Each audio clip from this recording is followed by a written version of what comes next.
Vous savez, essayer d'atteindre vos objectifs sera difficile.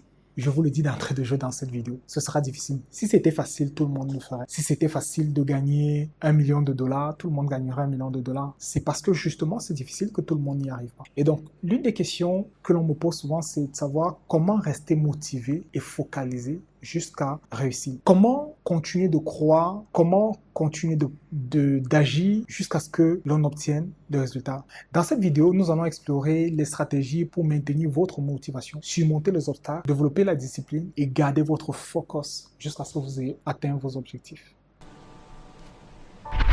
Parlons de motivation. La motivation, en fait, c'est un élément très important parce que c'est la motivation qui vous permet de rester focalisé tout au long du processus. C'est l'un des moteurs essentiels de la réussite. En fait, sans elle, même les objectifs les plus nobles vont devenir de véritables fardeaux. Pour moi, je crois qu'il y a deux types de motivation. Il y a des formes de motivation interne et il y a des motivations externes. En fait, les motivations internes émanent de vous-même. Elles se nourrissent de votre passion, de la satisfaction personnelle que vous avez à atteindre cet objectif et de votre raison d'être, de votre identité. Donc, pour cultiver la motivation interne, vous devez trouver premièrement votre pourquoi. Identifiez les raisons profondes qui vous poussent à mettre en œuvre un objectif. Comment est-ce que cet objectif va vous permettre de remplir un besoin personnel, entre guillemets, profondément égoïste. Profondément égoïste parce que si cet objectif ne vous apporte pas, ne répond pas à votre pourquoi, ne vous permet pas de répondre à, entre guillemets, à un besoin purement personnel, vous n'aurez pas de pourquoi et surtout vous n'aurez pas un pourquoi fort. La deuxième des choses pour entretenir la motivation interne, c'est de célébrer chaque petite victoire. Vous savez, c'est tellement difficile et compliqué d'atteindre des objectifs, encore plus quand les objectifs sont longs, qu'il est important de célébrer les victoires. Célébrez chacune des victoires que vous avez, chacun des progrès, même les plus modestes, même ceux qui semblent les plus insignifiants. Célébrez-les. N'attendez pas simplement de gagner 1 million de francs ou 1 million de dollars pour célébrer et pour rendre grâce. Commencez par célébrer l'augmentation de 100 000 que vous avez aujourd'hui. Vous serez à même de célébrer les 500 000 de demain, le million d'après-demain. Troisièmement, apprenez à apprécier ce que vous faites. Ou alors faites ce que vous aimez. C'est un élément très important de motivation intérieure. Lorsque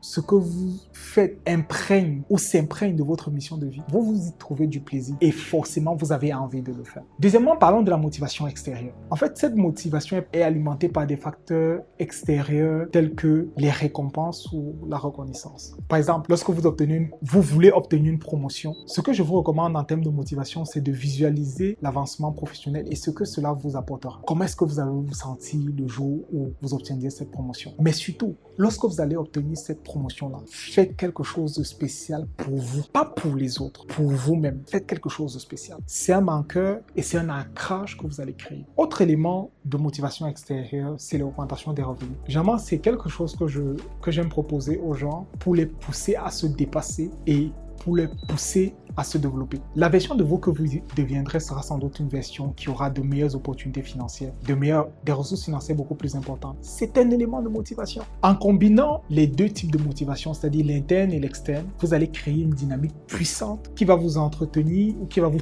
soutenir tout au long de l'année pour l'atteinte de vos objectifs. Deuxièmement, surmonter les échecs. Pour ceux qui me suivent depuis quelques temps, vous savez que j'en parle beaucoup. Je parle beaucoup d'échecs lorsque je parle d'objectifs. Parce que je trouve que quand on parle d'objectifs, on parle uniquement de succès. Or, la réalité, c'est que l'échec est concomitant du succès. On ne peut pas parler de succès si on ne parle pas d'échec. Donc, il faut en parler. Et c'est normal. Je connais des échecs. Steve Jobs a connu des échecs. Jeff Bezos connaît des échecs. Tout le monde connaît des échecs. Ça ne doit pas être un sujet tabou. Dans le processus d'atteinte de vos objectifs, vous allez connaître des échecs. Intégrez-le. Embrassez-le. C'est normal. Donc, maintenant, comment faire? L'une des premières étapes que je recommande, c'est de changer d'abord la perception qu'on a de l'échec. L'échec peut être perçu soit comme un revers, c'est pour dire ça n'a pas marché, ça n'a pas fonctionné, j'ai échoué, soit comme une leçon, c'est de dire ah oui, ça n'a pas marché, mais je sais aujourd'hui ce qui ne marche pas, ce qui ne fonctionne pas. J'ai identifié la raison pour laquelle je n'ai pas atteint tel ou tel résultat. C'est un choix. Vous avez le choix entre chacune de ces deux perspectives. Deuxièmement, lorsque vous subissez un échec, analysez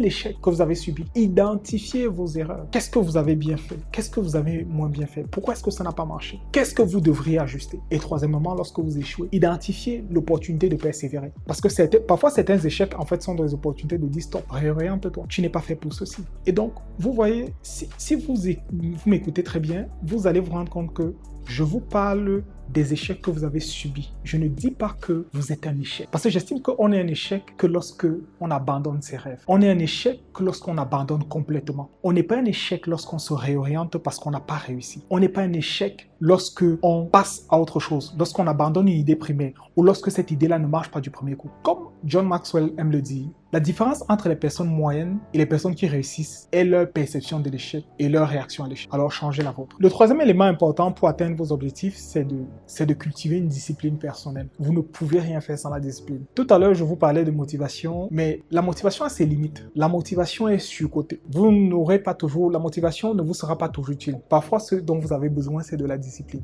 Lorsque vous vous levez un matin et qu'il pleut, qu'il fait 20 degrés, et que vous devez aller courir parce que vous en avez besoin pour vous maintenir en forme et pouvoir atteindre tous vos autres objectifs, ce qui vous fait sortir de votre lit, ce n'est pas la motivation, c'est la discipline. C'est pas à cause de la motivation. Vous n'avez aucune motivation ces matins-là, mais c'est la discipline. Et c'est de la même manière, c'est cette discipline qui vous permettra de vous lever le soir parce que vous êtes promis à vous-même de vous réveiller à 2 heures pour travailler sur cet objectif personnel qui vous tient à cœur. C'est la discipline qui vous permettra de vous lever à 2 heures pour le faire. Donc la discipline, c'est l'une des pierres angulaires d'un succès durable. Elle vous permet de rester constant et engagé même lorsque la motivation faiblit.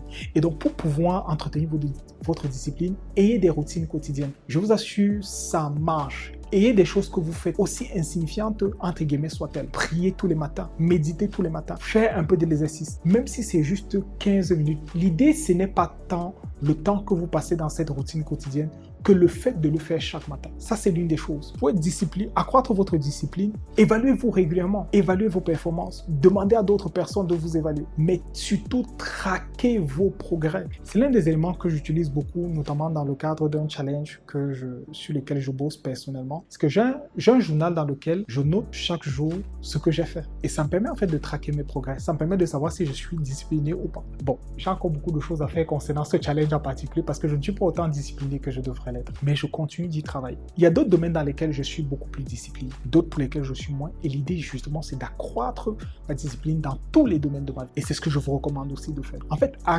cultivant la discipline, vous allez transformer vos habitudes en des habitudes saines, ou vous allez changer vos habitudes en des habitudes saines, mais surtout, vous allez créer en vous et autour de vous un environnement propice à la réussite.